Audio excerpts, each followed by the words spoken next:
გამარჯობა. მე ვარ ექიმი ირაკლი ნინუა. დღეს მინდა მოგაწოდოთ მნიშვნელოვანი ინფორმაცია სიფილისის შესახებ. ეს არის დაავადება, რომელიც ხშირად შეუმჩნევლად ვრცელდება და ადრეული დიაგნოსტიკისა და მკურნალობის გარეშე შესაძლოა მნიშვნელოვანი გართულებები მოხდეს. რიგ შემთხვევებში სიფილის ახასიათებს უსიმპტომო მიმდინარეობა, რაც დაავადების სირთულეს წარმოადგენს. მიუხედავად უსიმპტომო მიმდინარეობისა, სიფილის შეუძლია დააზიანოს ორგანოები, რაც საბოლოოდ მიგვიყვანს რთულ შედეგებამდე. დაავადების გადაცემა ადამიანიდან ადამიანზე ხდება სქესობრივი კონტაქტით.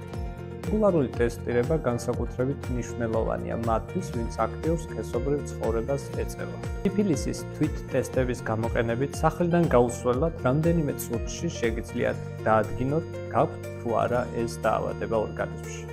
ეს ახალი დიაგნოსტირების საშუალება წარმოადგენს ეფექტურ გზას დროულად მოხდეს დიაგნოსტირება და მკურნალობა. თუ თვით ტესტის პასუხი დადებითია, დაუყოვნებლივ მიმართეთ ექიმს.